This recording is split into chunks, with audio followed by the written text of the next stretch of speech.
गोटे गाँव में दुई जन पिला सांग होई रहुथिले। से दुई जनक नाम हेउची रोहन एवं सोहन। दुई जनक मध्यरे बहुत तीव्र भाव रे बंधुता थिला। से माने एते सुंदर सांग हेउथिले जे गाँ लोक माने देखि कहूथिले सांग हेब तो एमिति। दिने से दुई जन सांग को अन्य गोटे गाँ को जीवा पई पड़िला। से दुई जन बाहरी गले अन्य गाँ को जीवा पई। अन्य गाँ को जीवा समय रे रास्तार गोटे बड़ घंच जंगल पड़िला। से दुई जन भୟରେ भाविले सेमाने जेमिति हिंस्र जंतु कबल पड़ी न जातु।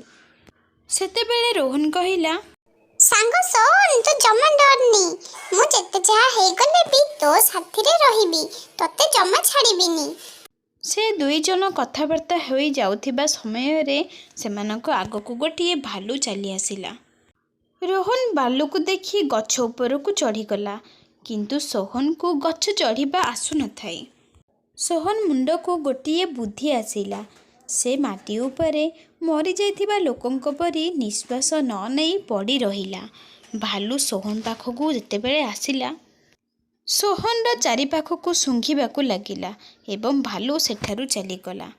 भालू चली जिबा परे रोहन गछरु तळकु ओह्लाइला एवं सोहन को पचारिला, भालू तो कानरे कोन कहूतिला? भालू मते कहिला जे विपद समय रे सांग को छाड़ी चली जाए सेमितिका लोक संगरे सांग हबा उचित नुह।